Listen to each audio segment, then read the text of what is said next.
ప్రభునందు ప్రియ చేరువచ్చిన మీ అందరికీ మన ప్రభువును ప్రియ రక్షకుడైన యేసుక్రీస్తు వారి శుభనామంలో ఆ ప్రత్యేకమైన వందనాలు తెలియజేస్తూ ఉన్నాను. దేవుడు మిమ్మలను మీ కుటుంబాలను సమృద్ధిగా దీవించి ఆశీర్వదించును గాక.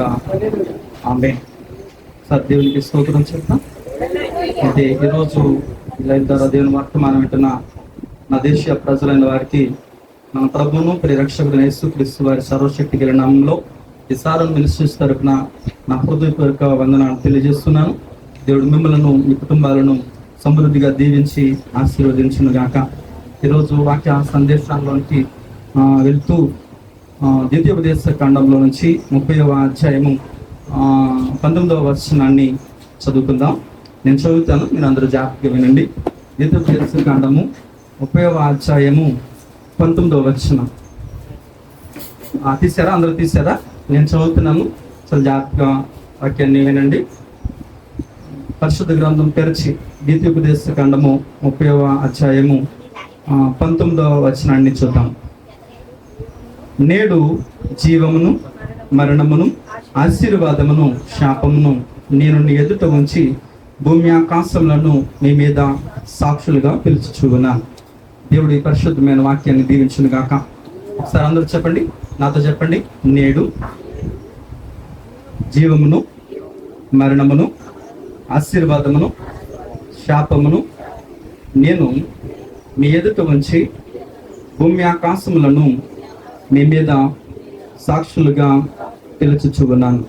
దేవుడి పరిశుద్ధమైన వాక్యాన్ని మన వెడుకల్లో దీవించి ఆశీర్వదించును గాక. చిన్న ప్రార్థన చేసుకుందాం. కృప కలిగిన మా తండ్రి, పరిశుద్ధుడ మా దేవ, మీ శ్రేష్టమైన నామానికి వందనాలు.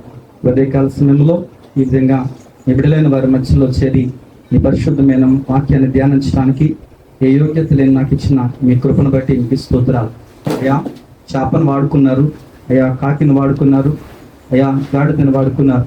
ఈ దేవుని మీ కృపలో వాడుకుని మీరే మీ బిడ్డలైన వారితో మీరు మాట్లాడి పరిశుద్ధాత్మ దేవ మహిమ ఘనత ప్రభావాలు మీరే పొందుకోమని యేసయ్య నామమున బయట ప్రార్థిస్తున్నాం పరమ తండ్రి. ఆమేన్. ప్రియమైన దైవజన గమ, నేటి క్రైస్తవ సమాజంలో కానీ నేడు మానవుడు ప్రయాణం చేస్తూ ఉన్నాడు. ఈ జీవన యాత్రలో ముందుకు కొనసాగుతూ ఉన్నతమైన శిఖరాలను అధిరోహించాలని ప్రయత్నం చేస్తూ ప్రతి వారు అనుకుంటున్నారు, నేను దీవించబడ్డాను, నేను జీవము కలిగి ఉన్నాను, నేను ఆశీర్వాదానికి కారణభూతులయ్యాను అని చాలామంది అనుకుంటున్నారు. వాస్తవానికి ఆశీర్వాదం అని అంటే మానవుని జీవితంలో ఒక అందమైన ఇల్లు కట్టుకోవడము, లేక ఉన్నతమైన ఉద్యోగాన్ని సంపాదించుకోవటము, లేక ఒక ఉన్నతమైన హోదాలోను, లేక చదువులోను, ఇవన్నిటిలోనూ ఉండటం అనేది చాలామంది అనుకుంటున్నారు. అయితే వాక్యము సర్వాధికారి అయినటువంటి దేవుడు మనతో మాట్లాడుతున్న ఈ యొక్క సందేశంలో నేడు అంటే ఈరోజు జీవమును మరణమును ఆశీర్వాదమును శాపమును మీ ఎదుట ఉంచి ఎవరిని పిలుస్తున్నారట? భూమిని ఆకాశమును సాక్షులుగా పిలవబోతున్నాడట. ఎందుకని? నేడు జీవాన్ని మరణాన్ని ఆశీర్వాదాన్ని శాపాన్ని మీ ఎదుట ఉంచి భూమిని ఆకాశమును సాక్షులుగా పిలుస్తూ ఉన్నాడట. ఎందుకు దేవుడు భూమిని ఆకాశాన్ని సాక్షులుగా పిలుస్తూ ఉన్నాడు? దేవుడు భూమిని ఆకాశమును ఎందుకు సాక్షులుగా పిలుస్తున్నాడు అని అంటే, భూమికి చెవులు ఉన్నాయా? ఆకాశానికి చెవులు ఉన్నాయా? భూమి మాట్లాడగలదా? ఆకాశము మాట్లాడగలదా అని అంటే, మీరు నేను పిలిస్తే మాట్లాడకపోవచ్చేమో కానీ, మీరు నేను పిలిస్తే అది వినకపోవచ్చేమో కానీ, దాన్ని సృష్టించిన వాడు ఎవరో అయితే వారి మాట తప్పకుండా వింటుంది. అందుకే ఆకాశమా, యెషయా గ్రంథం 1వ అధ్యాయంలో, ఆకాశమా ఆలకించుము, భూమి చెవియొగ్గుము, నేను పిల్లలను పెంచి గొప్పవారిగా చేస్తున్నాను, వారు నా మీద తిరగబడి ఉన్నారు. ఎలా తిరగబడుతున్నాడు మానవుడు? పిల్లలను పెంచి ఆయన నేల నుండి నరుని నిర్మించి, ఆకాశం కలుగకంటే ఆకాశం కలిగింది, భూమి కలుగకంటే భూమి కలిగింది, సమస్తము కూడా తన నోటి మాట ద్వారా సృష్టించినటువంటి దేవుడు తన పోలుకు చొప్పున, తన రూపం చొప్పున ఒక నరుని నిర్మించి, తన పోలుకు చొప్పున, ఎవరి పోలుకు చొప్పున? దేవుని పోలుకు చొప్పున, తన రూపం చొప్పున నరుని నిర్మించి వారి నాసికా రంధ్రాల్లో జీవవాయువును ఓదగా ఆ ఆత్మ జీవాత్మ అయినది. దేవునికి మహిమ కలుగును గాక. ఈ మట్టి మహిమకు మార్చబడింది. అతను మాట్లాడడం ప్రారంభించాడు, అతను నడవడం ప్రారంభించాడు, దేవునితో సహవాసం చేయడం ప్రారంభించాడు.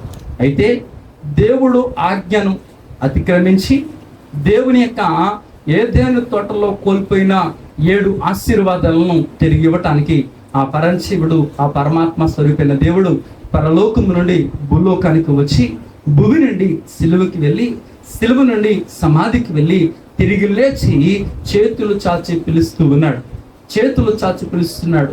ఎలా పిలుస్తున్నాడు అని అంటే, యావత్ భూమి మీద ఉన్న ప్రతి మనుషులు కూడా ఒకే మనుషుల నుంచి రావడం జరిగింది. అయితే ఒకవేళ ఈ మనిషి దేవుణ్ణి తడవలాడి కనుక్కుంటారేమోనని పొలిమేరలు ఏర్పాటు చేస్తున్నట్లుగా మనం చూస్తూ ఉన్నాం. అయితే మానవుడు ఏం కోరుకుంటున్నాడు అని అంటే, నేడు జీవాన్ని, మరణాన్ని, ఆశీర్వాదాన్ని, శాపాన్ని మీ ఎదురు పెట్టానని చెప్తున్నాడు. చాలా మంది ఒకవేళ యేసయ్యని ఆర్థిక ఇబ్బందుల కొరకు, చాలా మంది యేసయ్యను శారీరక స్వస్థతల కొరకు, లేక మనశ్శాంతి కొరకు, లేక ఇహలోకమైన దీవెనల కొరకు ఒకవేళ నమ్ముకుంటూ ఉండవచ్చు. చాలా మంది అంటున్నారు. ఈ మధ్యకాలంలో ఒక ఆవిడ చెప్తుంది, ఒక అక్క చెప్తున్నటువంటి మాట ఏంటంటే, యేసు ప్రభువట ఆపద మొక్కులు వాడట. ఏ మొక్కులు వాడు? ఆపద మొక్కులు వాడు. యేసయ్య అని పిలిస్తే, ఈ యేసయ్య అని పిలిస్తే ఎంత ఘోర పాపాత్ములనైనా వారు ఆలకిస్తాడని చెప్పడం జరుగుతుంది. అయితే ప్రియ దైవజనాంగమా, ఈరోజు జీవము, రెండవది మరణము. ఈ రోజుల మానవుని జీవితంలో జరుగుతున్నటువంటి పరిణామాలు చూస్తే, ఒక పక్కన పుడుతూ ఉంటే ఒక పక్కన ఏం చేస్తున్నారు? చనిపోతూ ఉన్నారు. ఒక పక్కన జన్మిస్తూ ఉన్నారు, ఒక పక్కన మరణిస్తూ ఉన్నారు. అయితే ఈ రోజున దేవుడు మనతో మాట్లాడుతున్నటువంటి మాటను మనం చూసినట్లయితే జాగ్రత్తగా వినండి. ప్రియ దైవజనాంగమా, ఈరోజు దేవుడు అంటున్నాడు, మనలను ప్రేమించి ఏ యోగ్యత లేకపోయినా, ఏ అర్హత లేకపోయినా మనలను ప్రేమించినటువంటి దేవుడు ఈరోజు జీవము గురించినటువంటి విషయాలు తెలియచేయాలని, నిజమైన ఆశీర్వాదం గురించి తెలియచేయాలని ప్రభు ఆశపడుతూ మన మధ్యకి వచ్చారు. పరిశుద్ధాత్మ దేవుడు మాట్లాడుతున్నప్పుడు మనము హృదయంలో ఆ యేసయ్య మాటను గనుక భద్రపరచుకుంటే, యేసయ్య మాటల ప్రకారంగా మనం జీవిస్తూ ముందుకు వెళ్తే తప్పకుండా ఆ జీవం ఏంటో, ఆ మరణం ఏంటో, ఆ ఆశీర్వాదం ఏంటో, ఆ శాపం ఏంటో మీ ముందు ఉంచాలని నేను ఆశపడుతూ ఉన్నాను. ప్రియమైన దైవజనాంగమా, ఆలోచన చేసినట్లయితే మానవుడు గొప్ప అయిపోయాడు.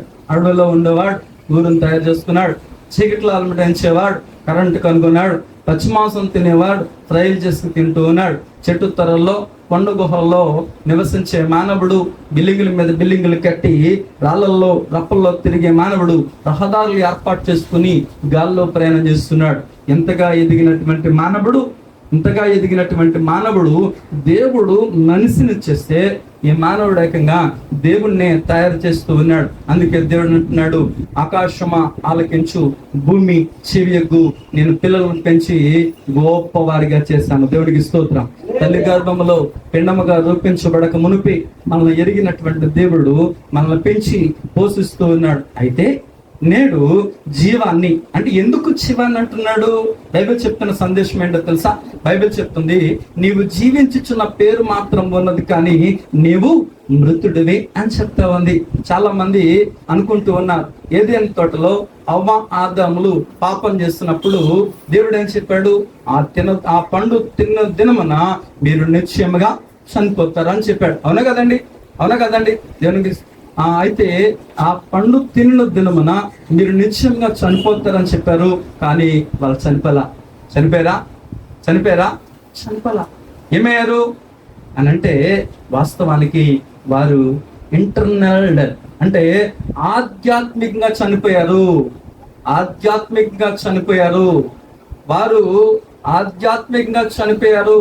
శరీరం మాత్రమే జీవిస్తూ ఉంది. ప్రియమైన దైవజనాంగమా, నిజమైనటువంటి జీవాన్ని కోల్పోయారు.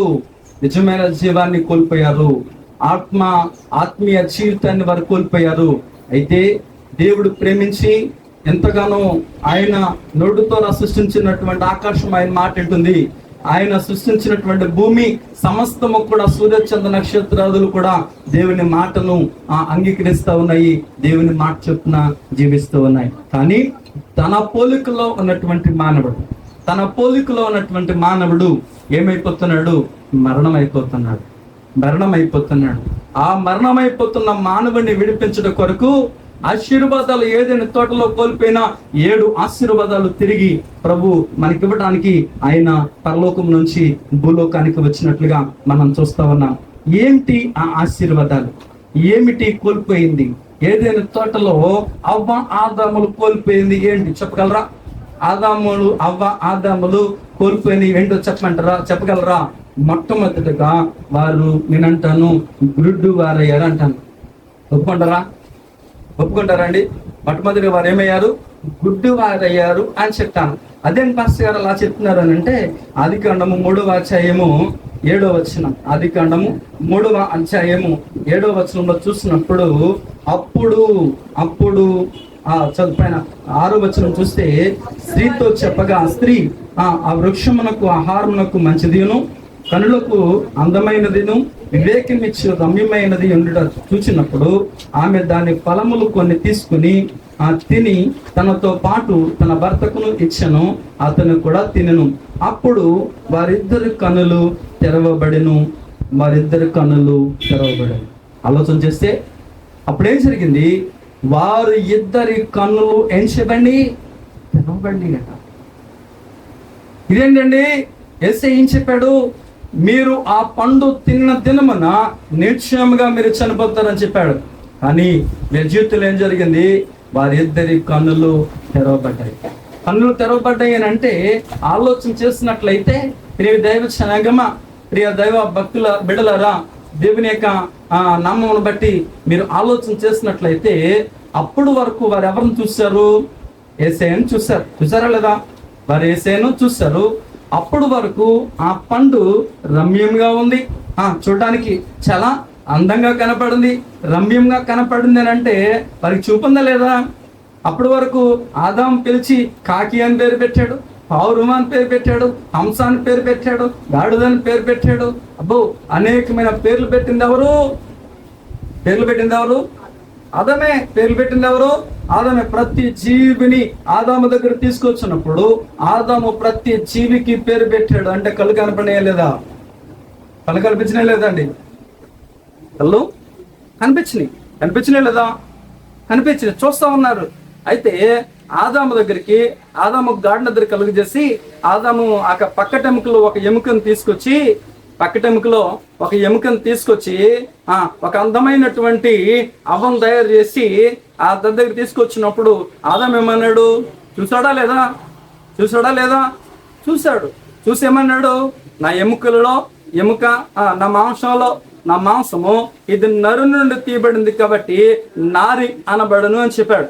అంటే ఆదాముకి కళ్ళు కనబడుతున్నాయి, అవ్వమ్మకి కన్నులు కనబడుతున్నాయి లేదండి? కనబడుతున్నాయి. సాయంకాలం ఏం చేస్తున్నారు? అవ్వతోనే ఆదాముతోటి వాళ్ళు ఏం చేస్తున్నారు? దేవునితో మాట్లాడుతున్నారు, దేవుణ్ణి చూస్తూ ఉన్నారు. దేవుణ్ణి వారు ఏం చేస్తున్నారు? చూస్తున్నారు, దేవుడితో మాట్లాడుతూ ఉన్నారు. అయితే ప్రియ దైవజనమా, ఎలా మాట్లాడగలిగారు? ఎలా చూడగలిగారు? ఈ పండు తిన్న తర్వాత కదా వీళ్ళ కన్నులు తెరవబడినవి. ఈ పండు తిన్న తర్వాత కదా కన్నులు తెరవబడినవి. అప్పటి వరకు కన్నులు తెరవబడలేదా? అప్పటి వరకు చూడలేదా? అప్పటి వరకు దేవుని మహిమపరచలేదా? అప్పటి వరకు ప్రతి జీవిని చూడలేదా? కన్నులు చూపలేకపోతే, కన్నులు కనిపించకపోతే ఆ పళ్ళు అందంగా ఉన్నాయని, చూడడానికి రమ్యంగా ఉన్నాయని ఎట్లా తెలుస్తుంది? ప్రియమైన దైవజనమా, ఆలోచన చేసినట్లయితే మొట్టమొదటి కోల్పోయిన ఆశీర్వాదం ఏంటో తెలుసా? వాళ్ళ మనోనేత్రాలు కోల్పోయారు. అయితే మరియు మీ మనోనేత్రము ఎఫెసు రాసిన పత్రిక 1వ అధ్యాయము 17వ వచనంలో మనం చూస్తే ఈ విధంగా రాయబడుతుంది.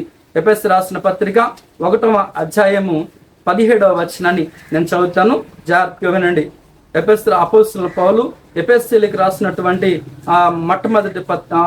మొట్టమొదటి అధ్యాయంలో 17వ వచనం. ప్రియ దైవజనమా, ఇక్కడ చూసినట్లయితే, మరియు మీ మనోనేత్రం వెలిగించబడినందున ఆయన పిలుపు వలన ఆయన మిమ్మలను పిలిచిన పిలుపు వలన నిరీక్షణ ఎట్టిదో, పరిశుద్ధులలో ఆయన స్వాస్యం యొక్క మహిమైశ్వరం ఎట్టిదో, ఆయన క్రీస్తునందు వినియోగపరిచిన బలాతిశయమును బట్టి విశ్వసించు మీ యందు ఆయన చూపుచున్న ఆ యొక్క శక్తి యొక్క అపరిమితమైన మహత్యం ఎట్టిదో మీరు తెలుసుకొనవలనని ప్రభువైన యేసుక్రీస్తు యొక్క దేవుని మహిమాస్వరూపి తండ్రి తన్ను తెలియపరచడం యందు మీకు జ్ఞానమును ప్రత్యక్షత గల మనసును గ్రహించినట్లు నేను నా ప్రార్థన యందు మేము విజ్ఞాపన చేస్తా ఉన్నాను. దేవునికి స్తోత్రం కలుగునుగాక. అయితే ప్రియమైన దైవజనాంగమా, దేవుని దగ్గరికి వచ్చిన ప్రియులరా, బిడలరా, దైవ బిడలరా, దేవుడు మనతో మాట్లాడుతున్నారు. ఏమైనా మాట్లాడుతున్నారు? ఏదైనా తోటలో ఉండగా అవ్వ ఆదములు తినొద్దా పండు తిన్న తర్వాత వాళ్ళకి ఏం జరిగింది అని అంటే, వాళ్ళ యొక్క ఆత్మీయ నేత్రాలు మూతబడినవి, బాహ్య నేత్రాలు తెరవబడినవి. బాహ్య నేత్రాలు ఎప్పుడైతే తెరవబడినాయో లోకాన్ని చూడడం ప్రారంభించారు, ఆత్మీయ నేత్రాలతో దేవుణ్ణి చూడడం ప్రారంభించారు. ఇక్కడ చూసినట్లయితే మరియు మీ మనోనేత్రము వెలిగించబడినందున, ఏ మనోనేత్రము? అందుకే ప్రాచీన కాలంలో ఒక పాట పాడేవారు, తెరవబడెను నా మనోనేత్రము, తెరవబడెను నా మనోనేత్రము, నన్ను యేసయ్య ముట్టినందున, నన్ను యేసయ్య ముట్టినందున. సంతోషమే, సమాధానమే, చెప్పనాసక్యమైన సంతోషమని పాట పాడేవారు. ప్రియ దైవజనాంగమా, ఈరోజు ప్రభు మనతో మాట్లాడుతున్నటువంటి మాట చూస్తున్నట్లయితే, ఆయన మిమ్మల్ని పిలిచిన పిలుపు వలన నిరీక్షణ ఎట్టిదో, ఆయన పిలిచినటువంటి పిలుపును సార్థకం చేసుకోవడానికి ఆయన ఆలోచన చేస్తున్నాడు. మిమ్మల్ని పిలిచిన దేవుడు నమ్మదగిన వాడు. గట్టిగా చెప్పకూడదు, దేవుని మహిమపరచండి. పిలిచిన దేవుడు నమ్మదగిన వాడు. మరియు మీ మనోనేత్రం వెలిగించబడినందున దేవుడు మిమ్మల్ని పిలిచిన పిలుపు వలన నిరీక్షణ ఎట్టిదో, ఆయన పరిశుద్ధులలో మీ కొరకు ఏర్పాటు చేస్తున్నటువంటి ఆయన మహత్యం ఎట్టిదో, ఆయన మహిమైశ్వరం ఎట్టిదో, ఆయన బలాతిశయం ఎట్టిదో మీరు తెలుసుకోవాలని అపోస్తలుడైన పౌలు ఆలోచన చేస్తున్నాడు. ఏం తెలుసుకోవాలని? ఆయన ఎందుకు మనల్ని పిలిచాడు? దేవుని దగ్గరకు వచ్చి చప్పట్లు కొట్టి పాటలు పాడి ప్రార్థించి కానుకలు అర్పించి ప్రభు వల్ల పాల్గొని వెళ్ళిపోవడానికా యేసయ్య పిలిచింది? ఎందుకు పిలిచాడు ఆయన? ఎందుకు పిలిచాడు? ప్రయాసపడి భారం మోస్తున్న సమస్త జనులారా నా యొద్దకు రండి, నేను మీకు విశ్రాంతిని కలుగజేస్తానని చెప్పాడు. ఎక్కడ విశ్రాంతి? ఈ రోజున ఏ కుటుంబంలో చూసిన విశ్రాంతి కనబడుతుందా? అయితే ఎందుకు ఆయన పిలిచాడు అనంటే, ఏదైనా తోటలో అవ్వ ఆదాములు మనోనేత్రాలు కోల్పోయారో ఆ మనోనేత్రాన్ని వెలిగించడం కొరకు ఆయన మనల్ని పిలిచాడు. దేవునికి స్తోత్రం కలుగునుగాక. అయితే పిల్లరా, ఆయన మిమ్మల్ని ఎందుకు పిలిచాడో, మీ పట్ల ఆయన చూపుతున్న బలాతిశయం ఏంటిదో. మీరు బలహీనలే కావచ్చు, కానీ దేవుడు బలవంతుడు. ఆయన బలవంతుడు, ఆయన శక్తిమంతుడు, ఆయన మహత్యము కలిగినటువంటి మహారాజు, ఆయన మహిమోన్నతుడు. ఆయన మహిమలో ప్రభుని ఆరాధించాలని యేసయ్య ఆలోచన చేసినట్లయితే, ఈరోజు ప్రభు మనతో మాట్లాడుతున్నటువంటి మాటలను చూసినట్లయితే, దేవుడు మిమ్మల్ని ఎందుకు పిలిచాడో, పరిశుద్ధులలో ఆయన మీ యొక్క మహత్యం ఎట్టిదో. పరిశుద్ధులమైన మనము ఆయన మహత్యం చూడగలిగామా? ఆయన చూడగలిగమ్మా? బైబిల్ చెప్తుంది. చాలా మంది అంటారు దేవుడిని చూడలేరని అంటారు. బైబిల్ ఏం చెప్తుంది తెలుసా? హృదయ శుద్ధి కలవారు ధన్యులు, వారు దేవుణ్ణి చూస్తారు. దేవునికి స్తోత్రం చెప్పండి. ఎవరు ధన్యులట? ఎవరు ధన్యులట? ఎవరు దేవుణ్ణి చూస్తారు? హృదయ శుద్ధి కలవారు, పరిశుద్ధులలో మీ కొరకు వినియోగపరిచిన ఆయన బలాతిశయం ఏంటిదో, ఆయన మహత్యం ఏంటిదో తెలుసుకోవాలని ఆయన ఆశపడుతున్నాడు. కానీ 2 కొరింథీ రాసిన పత్రిక 4వ అధ్యాయము 4వ వచనంలో చూసినట్లయితే, 2 కొరింథీ రాసిన పత్రిక 4వ అధ్యాయము 4వ వచనంలో చూసినట్లయితే, దేవుడు మహిమాస్వరూపైన క్రీస్తు మహిమను కనపరచు సువార్త ప్రకాశము వారికి ప్రకాశింపకుడినట్లు నిమిత్తము ఈ యుగ సంబంధి అయిన దేవత అవిశ్వాసులైన వారి మనోనేత్రాలకు గురుడ్డుతనము కలగజేస్తూ ఉంది. దేవుడేమో మనోనేత్రాలు తెలియజేస్తా ఉన్నాడు. ఈ యుగ సంబంధి అయినటువంటి దేవత మనోనేత్రాలకు గురుడ్డుతనం కలగజేస్తా ఉంది. దేవుని మహిమను చూడకుండా, దేవుని ప్రసన్నతను చూడకుండా, దేవుని కార్యాలు చూడకుండా దేవుడు చెప్పాడు, ఇదిగో యుగ సమాప్తి వరకు నేను మీతో కూడా ఉన్నాను, మీతో కూడా ఉన్నాను, మీతో కూడా ఉన్నాను. దేవుడు అంటున్నాడు, పర్వతములు తొలగిన, మెట్టలు దద్దరిల్లిన నా కృప నిన్ను విడిచిపెట్టదు అని చెప్పినటువంటి దేవుడు, నీ తల్లి విడిచిన, తండ్రి విడిచిన నిన్ను విడువను, ఎడబాయనని చెప్పినటువంటి దేవుడు నీ పక్కనే ఉన్నాడు. ఇప్పుడు అని చూసారా, నీ పక్కనే ఉన్నాడు యేసయ్య, నీ పక్కనే ఉన్నాడు యేసయ్య, నీ పక్కనే ఉన్నాడు. అనుకోని శ్రమలెన్నో ఎదురొచ్చినా, ఆత్మీయుల ప్రేమ ఎదురించిన, అనుకోని శ్రమలెన్నో ఎదురొచ్చినా, ఆత్మీయుల ప్రేమ ఎదురించిన, అసమానమైన నా దేవుని బలమైన బాహువు నిన్ను వేడునా, అసమానమైన నా దేవుని బలమైన బాహువు నిన్ను వేడునా. యేసు నిలిచాడు నీ ముందు, నీకు కలిగేను కనువిందు, యేసు నిలిచాడు నీ ముందు, నీకు కలిగేను కనువిందు. ఉందిలే దీవెనా, ఎందుకా వేదన, పొందిన యాచన దేవుడే మరచునా, కన్నుల జారిన కన్నీళ్ళు తడిపెను దేవుని పాదాలు, ఇప్పటి నుండి నీ కళ్ళు చూచును దేవుని కార్యాలు, కన్నుల జారిన కన్నీళ్ళు తడిపెను దేవుని పాదాలు, ఇప్పటి నుండి నీ కళ్ళు తడిపెను దేవుని పాదాలు. ఉందిలే దీవెనా, ఎందుక వేదన, పొందిన యాతన దేవుడే మరచునా. కన్నుల జారిన కన్నీళ్ళు పిలుపు, దేవుని పిలుపు విని దేవుని దగ్గరికి వస్తే, ప్రభా నా పట్ల మీ కొరకు మీరు వినియోగించిన ఆ బలాత్సయం ఎటో చూడాలని ఆశపడుతున్నానయ్యా, అయా పరిశుద్ధులలో నా స్వాస్థ్యం ఎటుదో చూడాలని ఆశపడుతున్నానయ్యా, అయ్యా మీ మహిమైశ్వరం ఎటుదో చూడాలని ఆశపడుతున్నానయ్యా, యేసయ్యా నా మనోనేత్రాలు వెలిగించువా యేసయ్యా అని మనం ప్రార్థన చేయగలిగితే, దేవుడు అంటున్నాడు, మరియు మీ మనోనేత్రము వెలిగించబడినందున. ఎవరి మనోనేత్రాన్ని మూచేస్తున్నారనంటే, దేవుని స్వరూపి అయిన క్రీస్తు మహిమ ప్రకాశం కుంపకొండనట్లు ఈ యుగ సంబంధి అయినటువంటి దేవత అవిశ్వాసులైన వారికి గుడ్డుతనం కలగజేస్తా ఉంది. దేవుడు మీ పక్కనే ఉన్నాడు, దేవుడు మీతోనే ఉన్నాడు. దేవుడు మీ శ్రమలలో, మీ బంధువులు, మీ స్నేహితులు ఎవరిని పట్టించుకున్నప్పుడు, ఎవరు మీ దగ్గరికి రానప్పుడు, ఎవరు కూడా మీ దగ్గరికి వచ్చి నీతో మాట్లాడినప్పుడు యేసు ప్రభు నీతో మాట్లాడుతూ ఉన్నాడు, యేసు ప్రభుని దర్శిస్తూ ఉన్నాడు. ఎలా చెప్పగలరు? యోహాను సువార్త 20:14 చూసినట్లయితే, ఆమె అక్కడ నిలిచి యేసు నిలుచుండడం చూచెను గాని యేసు అని గుర్తుపట్టలేదట. యేసే నిలబడడం చూసిందట. మరియా ఉదయాన్నే యేసు ప్రభుని చూడడానికి వెళ్ళింది, ఉదయాన్నే ప్రభు దగ్గరికి వెళ్ళింది, యేసుని మోసుకెళ్ళిపోదు అని వెళ్ళింది. కానీ యేసు ప్రభు వాడు కనపడలా, ఏడుస్తూ ఉంది, రోధిస్తూ ఉంది, దుఃఖిస్తూ ఉంది. ఆమె ఈ మాటలు చెప్పి, అయ్యా ఆయన తోటమ్మాలనుకుని, అయ్యా నువ్వు ఒకవేళ యేసయ్యను చూసినట్లయితే, నా ప్రాణ ప్రియుని చూసినట్లయితే నాకు చెప్పయ్యా, నేను మోసుకెళ్ళిపోతానని చెప్తుంది. అయితే అక్కడ నిలబడి మాట్లాడుతున్నది ఎవరో తెలుసా? అప్పుడు యేసు నిలిచిండడం చూచను గాని యేసు అని గుర్తుపట్టలేకపోయింది. అప్పుడు మరియా అనేసి సంబోధిస్తే బోధకుడా అని సంబోధిస్తున్నట్లు మనం చూస్తా ఉన్నాం. దేవునికి స్తోత్రం, హల్లెలూయా. ఆమె ఏడుస్తుంది, కన్నీరు కరుస్తుంది, వేదన పడుతుంది, కలవరపడుతుంది. అప్పుడు ఎవరు లేరు పక్కన, వారి అన్నది కానీ, బంధుమిత్రులు కానీ, స్నేహితులు కానీ ఎవరు లేరు అక్కడ. ఎవరున్నారు? ఒక యేసు ప్రభు నిలబడి మాట్లాడుతున్నాడు. దేవునికి స్తోత్రం కలుగుగాక. అయితే మరొక విషయాన్ని మీకు జ్ఞాపకం చేస్తున్నాను. సమయంలో హాగరు ఏ తప్పు చేయనప్పుడు, తన యజమానురాలు మాటకి లోబడి గర్భవతి అయినప్పుడు బయలుదేరి వెళ్ళిపోతా ఉంది. ఎక్కడికి? అరణ్యం వెళ్ళిపోతుంది. నాన్న వారు ఎవరో తెలియదు, ఎక్కడికి వెళ్ళాలో తెలియదు, గమ్యం ఏంటో తెలియదు. వెళ్ళిపోతూ ఉండగా ఎవరు చూశారు? యేసయ్య చూశాడు. యేసయ్య చూసి ఏమంటున్నాడో తెలుసా?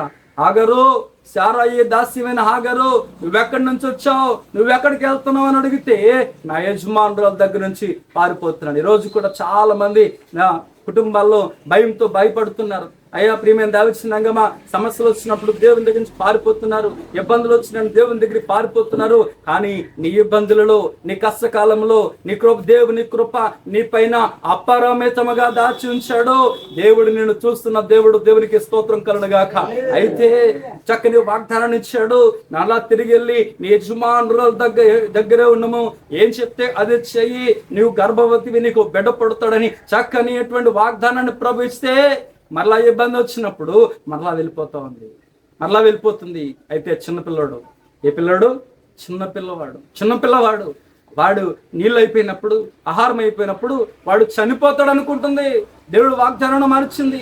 దేవుని యొక్క సన్నిధి అక్కడ ఉందని మర్చి దేవునికి ప్రార్థించవలసినటువంటి బిడ్డ, దేవునికి మొరపెట్టవలసిన బిడ్డ, అయ్యా నేను ఒంటరితనంలో ఉండగా, నేను ఒంటరితనంలో వ్యాధుల్లో ఉండగా ఇక్కడ మాట్లాడిన సజీవుడన్న దేవుడా, ఇదిగో నేను నా బిడ్డ ఈ పరిస్థితిలో ఉన్నాడు, నీళ్ళు ఇవ్వగలిగిన సమర్థుడు అని అప్పుడు అడగవలసినటువంటి ఆమె ఎక్కడికెళ్ళి కూర్చుంది తెలుసా? ఇంటి అంత దూరం వెళ్ళి ఏడుస్తా ఉందట. చిన్నవాడి మరణమున చూడలేక. మరణం అయిపోతాడని ఎవరనుకుంటున్నారు? హాగర్ అనుకుంటుంది. కానీ దేవుడు మరలా మాట్లాడుతున్నాడు, హాగరు నీకేమొచ్చింది, ఎందుకు ఏడుస్తున్నావు?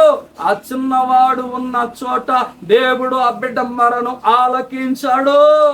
కనుక దేవుడు ఆమె కన్నులు తెరిచినప్పుడు అక్కడ నీళ్లు కనబడిని. దేవునికి స్తోత్రం కలుగును. ఏమైంది దేవజనాంగమా? యేసే ఈరోజు నీతో నాతో మాట్లాడుతున్నాడు. వాగ్దానం చేసిన దేవుడు, నమ్మదైన దేవుడు, నీతో నాతో మాట్లాడడానికి ఇష్టపడుతున్నటువంటి దేవుడు ఎవరో తెలుసా?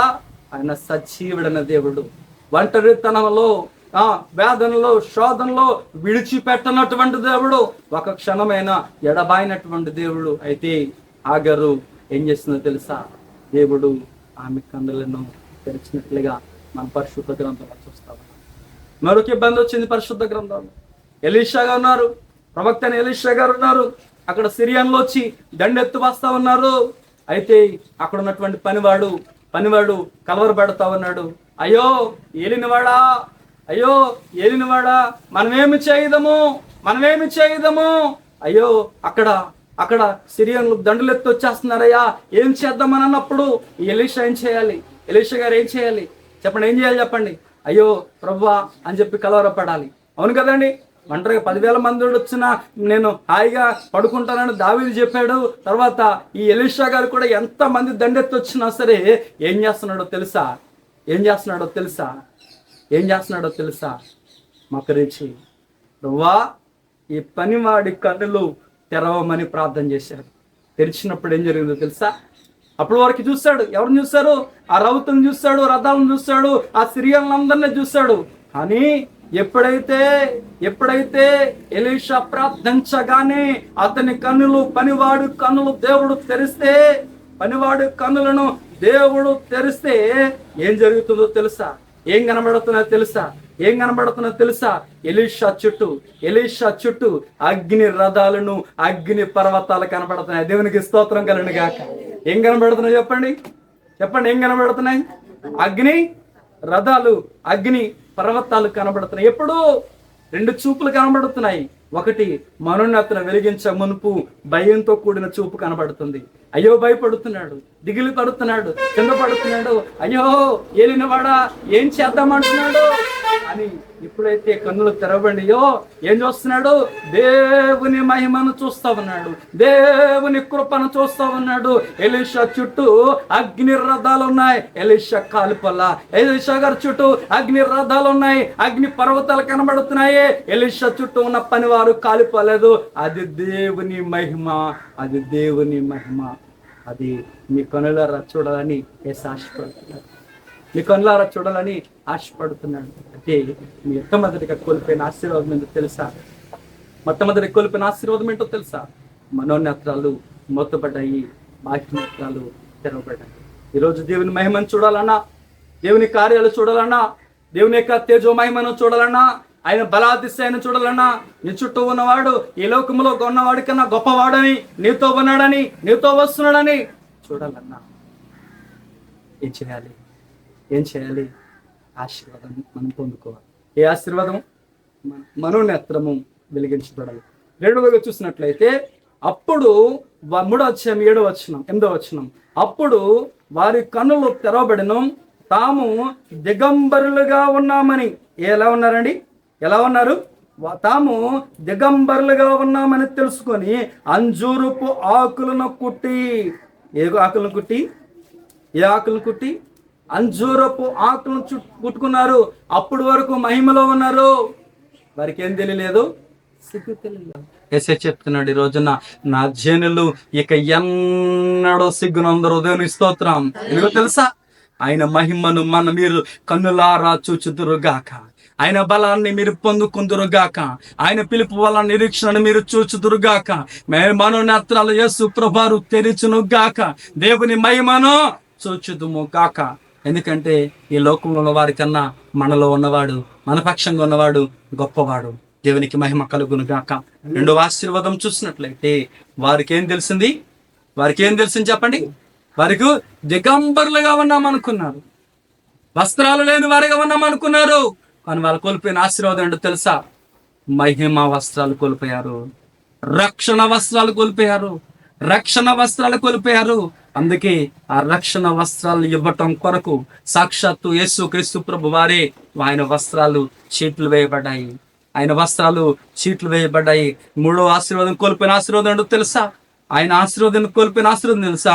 3వ అధ్యాయం 10వ వచనం చూసినట్లయితే, ఆదికాండం 3వ అధ్యాయం 10వ వచనం చూసినట్లయితే, నీవు ఎక్కడ ఉన్నావని, ఎప్పుడు దేవుడని యెహోవా ఆదమును పిలిచి నువ్వు ఎక్కడ ఉన్నావనను, అందుకు అతడు, నేను తోటలో నీ స్వరం విన్నప్పుడు నేను దిగంబరిగా ఉంటుంది గనక భయపడి దాక్కున్నాను అని చెప్తున్నాడు. ఎక్కడికి వెళ్ళిపోయాడు? దేవుని దగ్గర ఉండవలసినటువంటి వ్యక్తి, దేవుని స్వరాన్ని విని పరిగెట్టగలవలసిన వ్యక్తి ఎక్కడికి వెళ్ళిపోతున్నాడు? భయపడి దూరంగా వెళ్ళిపోయినట్లు మనం చూస్తూ ఉన్నాం, దూరంగా వెళ్ళిపోతున్నాం. అందుకే దూరమైనట్టు మన ఉభయలను యేసుక్రీస్తు ప్రభువారు ఆయన శిలువ రక్తము చేత సంధి చేసి మనం ఐక్యపరిచి ఆయన దగ్గరికి తీసుకున్నాడు. దేవునికి స్తోత్రం కలుగును గాక. 3వ ఆశీర్వాదము చూసినట్లయితే, దేవుని దూరమైనటువంటి మానవుని దేవుడు దగ్గరికి తీసుకోవడానికి దేవుడు చూస్తా ఉన్నాడు. ఈరోజు దేవుని దగ్గరికి వస్తా ఉన్నామా? దేవునికి దూరంగా వెళ్ళిపోతున్నామా? ఆలోచన చేసినట్లయితే 4వ ఆశీర్వాదం కోల్పోయిన ఆశీర్వాదం ఏంటో తెలుసా? భయం వచ్చింది. ఎప్పుడు వచ్చిందమ్మా భయం? ఎప్పుడు వచ్చింది చెప్పండి? భయము అందరికీ ఉందా? భయం అనేది అందరికీ ఉందా? ఇది మీ ఒక్కరికే భయం ఉన్నట్టు భయపడకండి. ఎక్కడి నుంచి వచ్చింది ఇది? ఎక్కడి నుంచి? ఏదైనా తోటలో భయపడింది. అందుకే దేవుడు అంటున్నాడు, భయపడకము, నేను నీ దేవుడినై ఉన్నాను, దిగులు పడకము, నేను నిన్ను బలపరుస్తాను, నీతి అనే నా దక్షిణ హస్తముతో నిన్ను ఆదుకుంటాను. దేవునికి స్తోత్రం, హల్లెలూయా. ధైర్యం వచ్చింది. అయితే ప్రియులమైన దావీదు సంగమ, ధైర్యం కోల్పోయిన తర్వాత ఏం జరిగింది అని అంటే, వారి జీవితంలోనికి ఏమొచ్చింది అని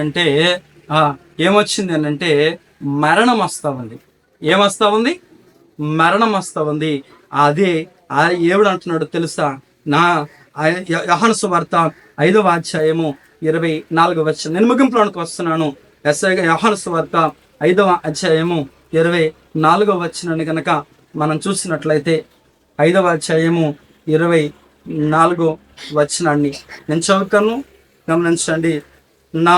నా మాట విని నన్ను పంపిన వాని యందు విశ్వాసముంచువాడు నిత్య జీవము కలవాడు, వాడు తీర్పులోనికి రాక మరణములో నుండి జీవములోనికి దాటి ఉన్నాడని మీతో చెప్పుచున్నాను. దేవునికి మహిమ కలుగునుగాక. ఏమొచ్చింది? నా మాట విని. ఎవరంటున్నారు? యేసయ్యను విశ్వాసముంచువాడు మరణములో నుండి జీవములోనికి దాటిపోయాడు. ఈరోజు చెప్తున్నాడు, నేడు జీవమును, మరణమును, ఆశీర్వాదమును, శాపమును నీ ఎదుట ఉంచి భూమిని, ఆకాశములను నేను మీకు సాక్షులుగా పిలవబోతున్నాను. దేవునికి మహిమ కలుగునుగాక. అయితే మొట్టమొదటిగా మనోనేత్రాలు వెలిగించబడినవి, రెండవదిగా రక్షణ వస్త్రాలతో అలంకరించబడ్డాము, మూడవదిగా ధైర్యం మనకు వచ్చింది, నాలుగవదిగా జీవం మనకు వచ్చింది. ప్రియమైన దైవ జనాంగమా, ఆలోచన చేస్తున్నట్లయితే తర్వాత మనం ఏం చేయబోతున్నామనంటే, యేసు ప్రభు వారు ఒకవేళ చేయి చాపి ఆ జీవవృక్ష ఫలాలు తింటారేమోనని, గమనించండి, ఆ జీవవృక్ష ఫలాలు తింటారేమోనని ఏదైనా తోట నుంచి బయటకు పంపించి అగ్ని జ్వాలను ఇచ్చారు. ఆ జీవవృక్ష ఫలాలు తినకుండా అయిపోయినటువంటి మానవుడికి దేవుడు ఇచ్చిన గొప్ప ఆశీర్వాదం ఏంటో తెలుసా? ఆయన శరీరాన్ని మనం భుజిస్తున్నాము, ఆయన రక్తాన్ని మనం తాగుతున్నాము. దేవునికి మహిమ కలుగును గాక. ఏడవ ఆశీర్వాదం తెలుసా? ఏదైనా తోట నుంచి మనం నెట్టివేయబడ్డాము, మరలా అదే ఏదైనా తోటలోనికి పరలోకానికి మనం వెళ్ళబోతున్నాం. దేవునికి స్తోత్రం. అయ్యా, ఏదైనా తోటలో ఆదములు మనునేత్రాలు గుడ్డివారు అయిపోయారయ్యా. నా మనునేత్రం ఇప్పటి వరకు నేను నీ కార్యాలు చూడకుండా గుడ్డివాడిగా మిగిలిపోయాను. నా మనునేత్రాలు వెలిగించాయా అయ్యా. ఇంకా నీకు రక్షణ పొందకపోతే ప్రభు అయిన యేసుక్రీస్తునందు విశ్వాసం ఉంచుము, ఆయన నామమున బాప్తిసం తీసుకున్నాము, మీరు రక్షించబడతారని చెప్పబడిన మాటలను బట్టి రక్షణ పొందుదాం. మూడవదిగా దేవుని దగ్గరకు మనం వద్దాం. నాలుగవదిగా ధైర్యంగా దత్తపుత్రాత్మను పొందుకొని మనం ముందు కొనసాగుదాం. ఐదవదిగా ఈ లోకమైన మరణాన్ని జయించి జీవాన్ని పొందుకుందాం. ఆరవదిగా నిత్య జీవంలో ఉండటానికి ఆయన శరీరాన్ని, ఆయన రక్తాన్ని తాగుదాము. ఏడవదిగా నిత్యము పరలోకంలో ఉందాం. దేవునికి స్తోత్రం కలను గాక. హల్లెలూయా. ఎబ్బొకరేవి దగ్గర యాకోబు ఒక్కడు మిగిలిపోయి రాత్రి అంతా దేవునితో తిరిగిలాడుతున్నాడు. ఎందుకో తెలుసా? ఆస్తి ఉంది, అంతస్తులు ఉన్నాయి, భార్యలు ఉన్నారు, దాసులు అందరూ ఉన్నారు. ఒంటరిగా వెళ్ళాడు, కానీ ఆస్తిపరుడిగా వస్తావన్నాడు. అయినప్పటికీ కూడా ఆస్తినంతా పక్కన పెట్టి వెళ్ళిపోతూ, దేవా నన్ను ఆశీర్వదించు అని పిలుస్తున్నాడు. ఆశీర్వదిస్తే తప్ప నేను వెళ్ళను. అయ్యా, నీకు భార్య ఉందిగా, నీకు ఆస్తి ఉంది కదా, గొర్రెలు ఉన్నాయి కదా, దాసులు ఉన్నారు కదా, ఇంకేం కావాలి నీకు అని అంటే, నీవు నన్ను ఆశీర్వదిస్తే తప్ప నేను వెళ్ళను అని చెప్పారు. నిన్ను ఆశీర్వదిస్తే తప్ప నేను వెళ్ళను అని చెప్పినటువంటి యాకోబు లాగా మనం కూడా పెనుగులాడగలిగితే నిజమైనటువంటి ఆశీర్వాదం ఏంటో తెలుసా? ఆయన ఏం కోరుకున్నాడో తెలుసా? నన్ను ఆశీర్వదించమన్నాడు. 100 కేజీలు బంగారం ఇచ్చాడా? నువ్వు ఒక విమానం ఇచ్చాడా? లేక 10 ఎకరాల పొలం ఇచ్చాడా? ఏమిచ్చాడు? నీ పేరు యాకోబు కాదు, నీ పేరు ఇశ్రాయేలే అని చెప్పాడు. దేవునికి స్తోత్రం కలుగును గాక. హల్లెలూయా. రాత్రి ఈ వెద్దకాల సమయంలో ప్రభా, ఇప్పటి వరకు భూ సంబంధమైన దీవెని చూసి నిజమైన ఆశీర్వాదం అనుకున్నానయ్యా. నిజమైన ఆశీర్వాదం ఏంటో తెలుసా ప్రభా? నీవు నాకు తెలియచేస్తారు. నేను చూడాలని ఆశ అయ్యా. ఆ ఆశీర్వాదాలు, ఆ దీవెనలు మేము పొందుకున్నట్లుగా మీరు మాకు కృప చూపించండి ప్రభా అని ప్రార్థన చేసుకుందాం. మాకు రంచండి, తెల్లవరచండి. ప్రేమగలిగిన మా తండ్రి, పరిశుద్ధులైన మా దేవా, నీ శ్రేష్టమైన నామాన్ని బట్టి మీకు లెక్కలేని కృతజ్ఞతాస్తుతులు తెలియజేస్తున్నాం తండ్రి. ప్రభా, మీకు వందనాలు. ఈ ఉదయకాల సమయంలో తండ్రి ఆశీర్వాదమును, జీవమును, శాపమును మా ఎదుట నుంచి భూమిని, ఆకాశాన్ని సాక్షులుగా పిలవబోతున్నావు తండ్రి. మీకు స్తోత్రం. వర్తమైన ప్రతి బిడ్డలు నిజమైన ఆశీర్వాదాన్ని పొందుకుని మీ నామ మహిమ కొరకు, మీ నామ ఘనత కొరకు బిడ్డలను వాడుకొనండి.